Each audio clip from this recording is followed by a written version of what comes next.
Hello dear students, welcome to proton the chemistry class. मेरा नाम है जय दैया और आज हम लोग बात करने वाले हैं थर्मोडायनेमिक्स लेक्चर नंबर 5 के बारे में, जिसमें हम लोग आगे कंटिन्यू डिस्कस करने वाले हैं कि हम लोग जो डिग्री ऑफ फ्रीडम हम लोग कैलकुलेट कर रहे थे, जिसमें हम लोगों ने ट्रांसलेशन को कैलकुलेट करा था एंड हम लोगों ने रोटेशनल को कैलकुलेट करा था। आज हम लोग सीखने वाले हैं कि किस तरीके से हम वाइब्रेशनल डिग्री ऑफ फ्रीडम को कैलकुलेट कर सकते हैं। लास्ट लेक्चर में मैंने आपको बताया था कि किस तरीके से आप heat capacity, molar heat capacity and specific heat capacity को डिफाइन करते हैं।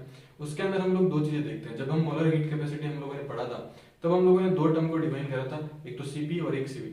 सीपी होता है molar heat capacity at constant pressure and CV होता है molar heat capacity and constant volume. हाँ, सीपी एंड सीवी हम लोगों ने देखा था एंड मैंने आपको ये भी बताया था कि किस तरीके से आप लोग सीपी एंड सीवी कैलकुलेट कर सकते हो using degree of freedom. Degree of freedom को यूज करके हम सीपी और सीवी को कैलकुलेट कर सकते हैं। वहां हम लोगों ने देखा था कि हमारे पास में एक मॉलिक्यूल के डिग्री ऑफ फ्रीडम में तीन चीजें होती है। एक तो रोटेशनल डिग्री ऑफ फ्रीडम होता है, फिर हमारे पास में ट्रांसलेशन होता है एंड हमारे पास में वाइब्रेशनल होता है। रोटेशनल और ट्रांसलेशन को हम लोगों ने डिस्कस करा था, लेकिन मैंने आपको बताया था कि जो वाइब्रेशनल डिग्री ऑफ फ्रीडम होता है वो लो टेम्परेचर पर एक्टिव नहीं होती है, वो हाई टेम्परेचर पर एक्टिव होती है। तो हम जनरली वाइब्रेशनल को कंसिडर नहीं करते। लेकिन मैंने आपको ये भी बोला था कि हम लोग नेक्स्ट लेक्चर में वाइब्रेशनल को भी इंक्लूड करेंगे और ये देखेंगे कि अगर हम वाइब्रेशनल को एक्टिव मान लेते हैं तो किस तरीके से सीपी एंड सीवी की वैल्यू में चेंजेस आएंगे, उनको भी हम लोग देखने वाले हैं। बहुत ही सिंपल सा तरीका है वाइब्रेशनल को कैलकुलेट करना, ठीक है। लेकिन इसके लिए थोड़ा सा आपको क्या करना पड़ेगा, एक्स्ट्रा एफर्ट लगाने पड़ेंगे vibrational degree of freedom calculate करके सीपी और सीवी की वैल्यू कैलकुलेट करने के लिए। ऐसे क्वेश्चंस बहुत ही रेयर चांसेस में आते हैं। अगर आप नीट एस्पिरेंट्स हैं तो नीट एस्पिरेंट्स के लिए ये इतना ज्यादा कॉम्प्लेक्स नहीं होगा, मतलब ये इतना कॉम्प्लेक्स क्वेश्चंस नहीं बनाएंगे। लेकिन अगर आप जेईई एस्पिरेंट्स हैं, चाहे मतलब मेंस एंड एडवांस के हों, तो हाँ हो सकता है कि एडवांस में ऐसे कुछ क्वेश्चंस बन सकते हैं जिसके अंदर वो डिग्री ऑफ वाइब्रेशनल को भी कंसिडर करें और फिर आपको सीपी और सीवी वहां पे कैलकुलेट करना पड़ेगा, ठीक है। तो आप जो भी नीट बैकग्राउंड से हो या फिर मतलब नीट के स्टूडेंट हैं या फिर जेईई के स्टूडेंट हैं, आप लोग सीखो किस तरीके से वाइब्रेशनल को इंक्लूड करके हम लोग फिर फाइनलाइज करते हैं सीपी एंड सीवी की वैल्यू। ओके, सो स्टार्ट करते हैं। एंड आपसे एक रिक्वेस्ट है, अगर आप लोगों ने लास्ट लेक्चर्स नहीं देखे हैं और आप इस चैनल पर नए हैं और अगर आप लोगों का ये फर्स्ट वीडियो है, तो प्लीज आप लोग थर्मोडायनेमिक्स के पहले चारों के चारों लेक्चर अटेंड कर लीजिए, जिससे कि आपको ये क्लियरिफाई हो जाएगा कि किस तरीके से हम लोग थर्मोडायनेमिक्स को स्टडी कर रहे हैं। तो थर्मोडायनेमिक्स में हम लोगों ने बहुत सारी बेसिक चीजें जो है वो कवर कर चुके हैं, ठीक है। सीधा डायरेक्ट आपको ये लेक्चर समझ में नहीं आएगा। ओके, सो स्टार्ट करते हैं। हम लोग डिग्री ऑफ फ्रीडम के अंदर वाइब्रेशनल डिग्री ऑफ फ्रीडम को हम लोग डिस्कस करते हैं। उसके लिए आपको एक छोटा सा लॉ डिफाइन करना पड़ेगा, है ना। लॉ को एक्सप्लेन आपको समझना पड़ेगा। क्या है law of equipartition? Law of equipartition का मीनिंग क्या होता है? देखो, ये आप लोगों ने फिजिक्स में भी पढ़ा होगा एंड कुछ हद तक आप लोगों ने थोड़ा बहुत कहीं ना कहीं पढ़ा ही होगा। अगर आप 11th के स्टूडेंट हैं तो आप लोगों ने कहीं नहीं पढ़ा होगा इसको। एंड अगर आप ड्रॉपर स्टूडेंट्स हैं तो आप लोगों ने जरूर इसको कहीं ना कहीं 11th क्लास में फिजिक्स में जरूर पढ़ा होगा, जहां आप लोग काइनेटिक एसेस ऑफ थ्योरी के अंदर इसको पढ़ते हैं, ठीक है। नहीं भी पढ़ा तो मैं आपको बता देता हूँ कि क्या होता है डिग्री ऑफ क्या होता है लॉ ऑफ इक्विपार्टीशन। देखो, लॉ ऑफ इक्विपार्टीशन का मीनिंग ये होता है, किसी भी सब्सटेंस के पास में जो भी उसकी टोटल एनर्जी होती है, वो उसका जो कंट्रीब्यूशन होता है वो हर एक डिग्री ऑफ फ्रीडम में क्या आ जाता है, वो इक्वली डिस्ट्रीब्यूट होता है। जैसे फॉर एग्जांपल कि आपके पास में आपकी जो काइनेटिक एनर्जी है उसका जो डिस्ट्रीब्यूशन जाएगा, वो डिस्ट्रीब्यूशन आपके पास में सपोज डिग्री ऑफ ट्रांसलेशन है फॉर मोनो एटॉमिक गैस। इसको समझना, लास्ट में मैं एक टेबल बनाऊंगा, बहुत सिंपल सी टेबल है, बस उसी को याद रखना ना। अगर आपको ये थ्योरी याद नहीं रहती तो इसकी कोई रिक्वायरमेंट नहीं है कि आपको थ्योरी कंपलसरी है याद करनी, बस आप उसको समझो किस तरीके से कैलकुलेट करी जाती है एंड आप उस टेबल को जरूर देखना। टेबल से आप लोग को वैल्यू मिल जाएगी ना इजीली। बस बेस क्रिएट करने के लिए मैं आपको एक्सप्लेनेशन दे रहा हूँ, अदरवाइज यहाँ पर इसकी कोई नेसेसरी रिक्वायरमेंट नहीं है।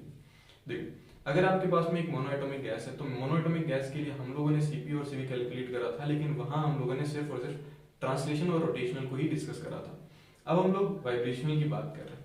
अब हम देखते हैं कि जो काइनेटिक एनर्जी है हमारे पास में एक मॉलिक्यूल की, वो मॉलिक्यूल की जो काइनेटिक एनर्जी होती है वो हर एक डिग्री ऑफ फ्रीडम में क्या होती है, इक्वली डिस्ट्रीब्यूट होती है। जैसे फॉर एग्जांपल की अगर हम बात करें, हमारे पास में मोनोएटॉमिक गैस है। मोनोएटॉमिक गैस की हमें पता है डिग्री ऑफ ट्रांसलेशन कितना होता है, डिग्री ऑफ ट्रांसलेशन 3 होता है ना। तो डिग्री ऑफ ट्रांसलेशन अगर उसका 3 है, वो 3 डायरेक्शन में क्या कर सकता है, मूव कर सकता है, यानी डिग्री ऑफ ट्रांसलेशन 3 है। अगर डिग्री ऑफ ट्रांसलेशन 3 है तो वो क्या होगा, 3 जो उसकी काइनेटिक एनर्जी होगी वो 3 इक्वली डिस्ट्रीब्यूट हो जाएगी, है ना। तीनों पार्ट्स के अंदर इक्वली क्या हो जाएगी, डिस्ट्रीब्यूट हो जाएगी। आ रही बात समझ? इसीलिए आप लोग देखो, इसी को हम लोग लॉ ऑफ इक्विपार्टीशन बोलते हैं। देखो according to this law the kinetic energy of the gas is equally distributed between each degree of emission. यानी डिग्री ऑफ ट्रांसलेशन की बात करेंगे तो हमारे पास में 3 आएगी, तो जो काइनेटिक एनर्जी होगी वो तीनों पार्ट के अंदर क्या हो जाएगी, डिस्ट्रीब्यूट हो जाएगी। अगर हमारे पास में एक है तो एक पार्ट में डिस्ट्रीब्यूट हो जाएगी, ठीक है, इस तरीके से। अब दूसरा अगर हम यहाँ पे एक और पॉइंट देखें तो देखो each degree of freedom contribute, यानी हर एक डिग्री ऑफ फ्रीडम जो होगा वो कितना कंट्रीब्यूट करेगा, वो हाफ काइनेटिक एनर्जी कंट्रीब्यूट करेगा टोटल काइनेटिक एनर्जी का, ठीक है। जैसे फॉर एग्जांपल आपके पास में 3 डिग्री ऑफ फ्रीडम है, तो 1/2 kinetic energy plus 1/2 kinetic energy plus 1/2 kinetic energy, इस तरीके से ये क्या हो जाएगी, ये kinetic energy total kinetic energy distribute हो जाएगी इसी तरीके से, ठीक है। फिर देखो यहाँ पे एक एक्स्ट्रा चीज इंक्लूड करी गई। एक्स्ट्रा चीज इंक्लूड क्या करी गई, वैसे तो हम लोग काइनेटिक एनर्जी को ही डिस्कस करते हैं, लेकिन जब भी आपको सीपी सीवी कैलकुलेट करना पड़ेगा, सीवी की वैल्यू कैलकुलेट करनी पड़ेगी, तो आप वहां पे बात कर सकते हो कि जो कंट्रीब्यूशन टू सीवी होगा, अभी तो हम यहाँ पे देख रहे हैं contribution to kinetic energy, contribution of kinetic energy to total kinetic energy, तो उसका कितना आएगा 1/2 काइनेटिक एनर्जी आएगा। लेकिन अगर आप कंट्रीब्यूशन टू सीवी देखते हो तो वो आएगा R/2, ठीक है। दिस इज फॉर एग्जांपल कि आपके पास में ट्रांसलेशन है तो उसका हो जाएगा R/2, अगर आपके पास में रोटेशनल है तो उसका R/2 हो जाएगा, लेकिन वाइब्रेशनल का क्या आ जाएगा, वाइब्रेशनल का आ जाएगा टोटल R आ जाएगा। इसको मैं सिंपल से एक्सप्लेन करता हूँ। आप लोगों ने एसएचएम जरूर पढ़ा होगा, एसएचएम होता है सिंपल हार्मोनिक मोशन, फिजिक्स में इसको जरूर पढ़ा होगा आप लोगों ने, एंड इसको मैं समझता हूँ। जैसे पहले हम लोग कंसीडर करते हैं कि वाइब्रेशन का मीनिंग क्या होता है। देखिए वाइब्रेशन का मीनिंग होता है एक मेन पोजीशन से इधर उधर जाना जो होता है, आप उसको क्या बोलते हो, वाइब्रेशनल मोशन बोलते हो, है ना, ये बोलते हैं, जिसको हम लोग सिंपल हार्मोनिक मोशन भी बोलते हैं। जैसे अगर मैं इसको थोड़ा सा डायग्रामेटिक एक्सप्लेन करूँ तो ये आपके पास में मेन पोजीशन, आई होप आपको ब्लू कलर दिख रहा होगा। देखिए अगर हमारे पास में ये हमारी मेन पोजीशन है जिसको मैं रिप्रेजेंट कर रहा हूँ M से, और एक पार्टिकल यहाँ जा रहा है, वो इस डायरेक्शन में जा रहा है और वो वापस आएगा, आपको पता है। देखो यहाँ से वो यहाँ गया, फिर वापस यहाँ आएगा, ठीक है, फिर वापस वो इस साइड जाएगा, फिर वापस यहाँ आएगा, ठीक है। तो ये कुछ इस तरीके से आएगा, यानी ये इस तरीके से यहाँ मोशन हो रहा है। अब आप देखें, अगर हम बात करें कि एक पार्टिकल की इस पॉइंट पर जो इनकी काइनेटिक एनर्जी होगी वो बहुत ही क्या होगी, मैक्सिमम काइनेटिक एनर्जी होगी। यानी कि एक पार्टिकल की अपनी मेन पोजीशन पर काइनेटिक एनर्जी सबसे ज्यादा होती है।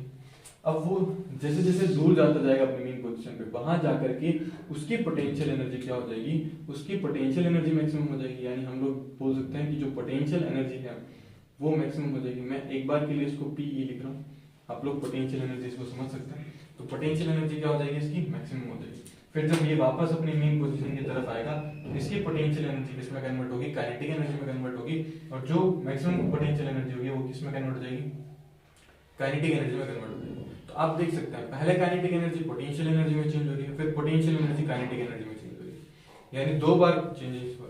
इसी तरीके से आप यहाँ देख सकते हो काइनेटिक एनर्जी मैक्सिमम है, इस साइड आते आते वापस पोटेंशियल एनर्जी क्या हो जाएगी, पोटेंशियल एनर्जी मैक्स हो जाएगी, और वापस काइनेटिक एनर्जी जो है वो क्या हो जाएगी, वो वापस यहाँ आ जाएगी। यानी जो टोटल कंट्रीब्यूशन आएगा वाइब्रेशनल का वो कितना आएगा, वो KT के इक्वल आएगा।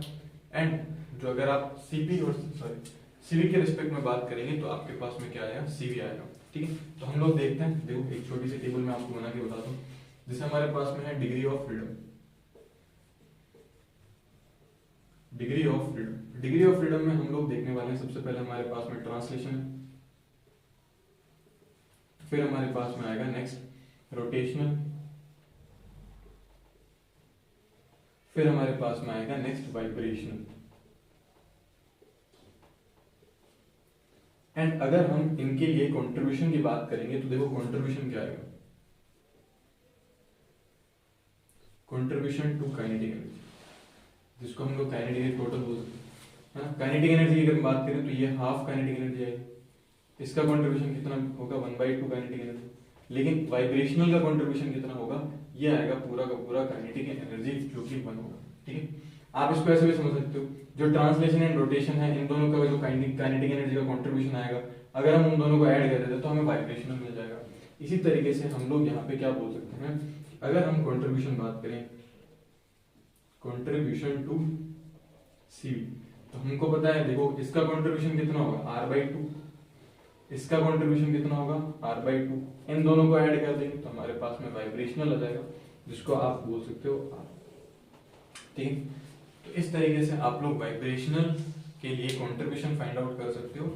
अब वाइब्रेशनल को हम लोग क्या कर सकते हैं, यूज कर सकते हैं डिग्री ऑफ फ्रीडम में। अब अगर हम वाइब्रेशनल को कंसीडर कर रहे हैं तो जो सीपी और सीवी की वैल्यू हम लोगों ने कैलकुलेट करी थी वो पूरी की पूरी क्या हो जाएगी, वो पूरी की पूरी चेंज हो जाएगी, है ना।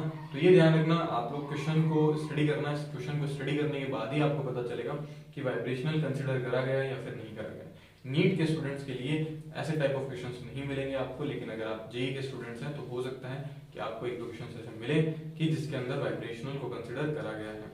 ठीक, तो आप लोग इसको नोट करो, फिर मैं आपको एक फाइनल जो है टेबल बना के बता देता हूँ कि किस तरीके से आप मोनोएटॉमिक, डायएटॉमिक और ट्राइएटॉमिक गैस के लिए अगर आप वाइब्रेशनल डिग्री ऑफ फ्रीडम को कंसीडर करते हैं तो सीपी की वैल्यू में क्या चेंज आएगा, सीवी की वैल्यू में क्या चेंज आएगा और गामा किस तरीके से कैलकुलेट कर सकते हो। ओके, तो आप लोग इसको नोट करो, फिर हम लोग मूव करते हैं calculation of CP, CV and gamma.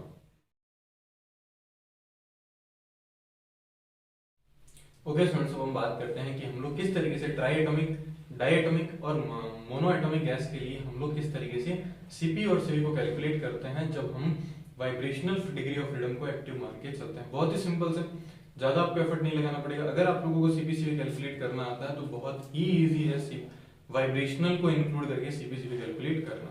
सबसे पहले हम लोग डिस्कस करते हैं मोनोएटॉमिक गैस के लिए।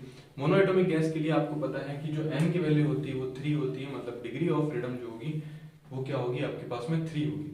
अब देखो इसके अंदर जो है आपको पता है कि मोनोएटॉमिक गैस से सिर्फ और सिर्फ ट्रांसलेशन हो सकता है, ना कोई रोटेशनल होगा ना कोई वाइब्रेशनल होगा। ठीक है, तो यहाँ पे हम सिर्फ और सिर्फ किसको कंसीडर करते हैं, ट्रांसलेशन को ही कंसीडर करते हैं। तो अगर हम ट्रांसलेशन को कंसीडर करेंगे तो यहाँ पे देखो डिग्री ऑफ फ्रीडम 3 है, कंट्रीब्यूशन क्या आएगा r/2, तो 3r/2 ये हमारे पास में क्या हो गया, सीवी की वैल्यू होगी। इसी तरीके से हम सीपी कैलकुलेट कर सकते हैं, बताओ सीपी क्या होता है, ये इस तरीके से हम लोग कैलकुलेट कर सकते हैं 5r/2। ठीक, कर सकते हैं। फिर वहीं अगर हम देखें गामा की वैल्यू क्या आएगी, 5/3 इज इक्वल टू गामा। तो ये हमारे पास में गामा की वैल्यू आ गई, ये एकदम सिंपल है। अगर मोनोएटॉमिक गैस है, चाहे आप वाइब्रेशन को कंसीडर करो चाहे ना करो, दोनों केसेस में आपको सीपी और सीवी की वैल्यू क्या मिलेगी, सेम मिलेगी। लेकिन वहीं अगर हम डिस्कस करते हैं हमारे पास में डायएटॉमिक गैस है, देखिए डायएटॉमिक गैस में हमारे पास में वाइब्रेशनल जो डिग्री ऑफ फ्रीडम है वो कंसीडर कर ली जाती है। हम इसको हमारे पास में एक डिग्री ऑफ वाइब्रेशन जो है फ्रीडम वो आ जाता है। डायएटॉमिक गैस के लिए n की वैल्यू 6 होती है, यानी डिग्री ऑफ फ्रीडम की वैल्यू 6 होगी। तो यहाँ पे हमारे पास में एक तो ट्रांसलेशन होगी, रोटेशनल भी होगी एंड वाइब्रेशनल भी होगी।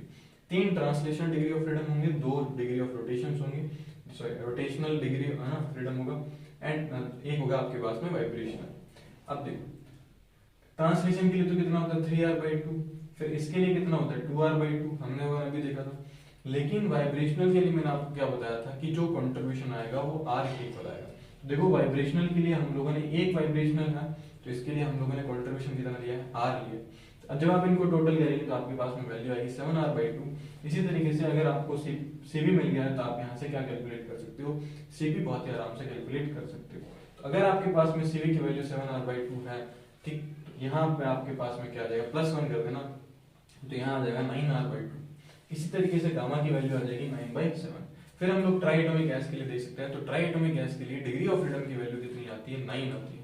इसी तरीके से आप लोग क्या कर सकते हो, n की वैल्यू अगर 9 है तो यहाँ पे देखो ट्रांसलेशन जो आएगा वो 3 आएगा, रोटेशनल 2 आएंगे एंड वाइब्रेशनल जो आएंगे वो 4 आएंगे। हम कंट्रीब्यूशन चेक करते हैं, सीवी को कैलकुलेट करना है तो कंट्रीब्यूशन आएगा 3r/2, फिर आएगा 2r/2, फिर हमारे पास में आएगा 4r।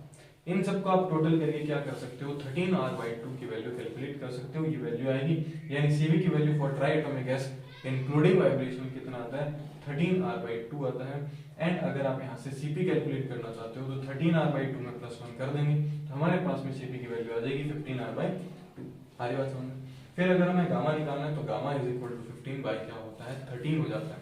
तो बहुत ही सिंपल है। अगर आप लोगों ने स्टेप बाय स्टेप ये चेक करा है कि किस तरीके से सीपी सीवी कैलकुलेट करा जाता है, डिग्री ऑफ रोटेशन क्या होता है, डिग्री ऑफ ट्रांसलेशन क्या होता है, ये अगर आपको पता है तो बहुत ही आसान तरीके से आप लोग क्या कर सकते हो, सीपी और सीवी को कैलकुलेट कर सकते हो। बहुत से स्टूडेंट को सीपी सीवी कैलकुलेट करने में बहुत ही मुश्किल आती है ना। यहाँ पे आप आर की वैल्यू पुट करो और सीपी सीवी की वैल्यू मिल जाएगी। ठीक, तो ये हमारा खत्म होता है सीपी और सीवी कैलकुलेशन का। यानी हम लोग अब यहाँ पर ये खत्म कर सकते हैं कि हमने हीट कैपेसिटी को पूरा का पूरा स्टडी कर लिया है। अब हम लोग नेक्स्ट एक नई प्रॉपर्टी को डिस्कस करने वाले हैं जो है हमारे पास में इंटरनल एनर्जी। ओके, सो जो नई हमारे पास में प्रॉपर्टी है जिसको हम लोग डिस्कस करेंगे नेक्स्ट क्लास के अंदर, ठीक है। उसके अंदर हम लोग डिस्कस करेंगे कि जो इंटरनल एनर्जी होती है वो क्या होती है और किस तरीके से हम इंटरनल एनर्जी को क्या कर सकते हैं, कैलकुलेट कर सकते हैं और किस तरीके से हम उसको डिफाइन कर सकते हैं। मैं थोड़ा सा आपको यहीं पे आइडिया दे देता हूँ ताकि आप जब नेक्स्ट लेक्चर में आएंगे तो उसको रिलेट करेंगे बहुत इजीली। इंटरनल एनर्जी जो होती है वो हमारे पास में क्या होती है, देखो इंटरनल एनर्जी एक सिस्टम की एनर्जी होती है ना। हम कोई एक्सटर्नल एनर्जी, जब हम किसी भी सिस्टम को एक्सटर्नल फील्ड से हटा देते हैं पूरा का पूरा, वहां पर कोई भी एक्सटर्नल फील्ड नहीं होता है, तो जो उस सिस्टम की एनर्जी होती है उन सभी एनर्जी का जो सम होगा वो क्या आएगा, वो इंटरनल एनर्जी के इक्वल आएगा। जैसे फॉर एग्जांपल कि एक सब्सटेंस है या फिर एक कोई सिस्टम है, उसमें काइनेटिक एनर्जी भी है, उसमें पोटेंशियल एनर्जी भी है, उसमें वाइब्रेशन, मतलब बहुत सारी है ना, बहुत सारी एनर्जी उसके अंदर हो सकती है। उन एनर्जी का जो हम सम करेंगे तो वो किसके इक्वल आएगा, वो इंटरनल एनर्जी के इक्वल आएगा। हमारी बात समझ। तो जो इंटरनल एनर्जी होती है it is the sum of total energy of a system, जो कि इंटरनल उसकी खुद की होती है। जैसे फॉर एग्जांपल कि मैं एक सिस्टम हूँ ना, तो मेरे पास में एक एनर्जी है जो मेरी इंटरनल एनर्जी है, मैंने कहीं बाहर से एनर्जी को नहीं लिया। ऐसा नहीं है कि हम लोग किसी दूसरी एनर्जी का फॉर्म हम लोग अपने अंदर ले रहे हैं ना, एनर्जी का ट्रांसफॉर्मेशन हो रहा है, ऐसा बिल्कुल भी नहीं है। तो हर एक सिस्टम के पास में खुद की कुछ ना कुछ क्या होती है, इंटरनल एनर्जी होती है। देखो इसको डिफाइन करना तो थोड़ा सिंपल होता है, लेकिन इसको कैलकुलेट करना थोड़ा डिफिकल्ट होता है। आप इसकी एब्सोल्यूट वैल्यू कभी भी कैलकुलेट नहीं कर सकते। तो ये पॉइंट आप लोग ध्यान रखना, इसी पॉइंट को हम लोग आगे लेकर के कैलकुलेशन पार्ट को डिस्कस करेंगे।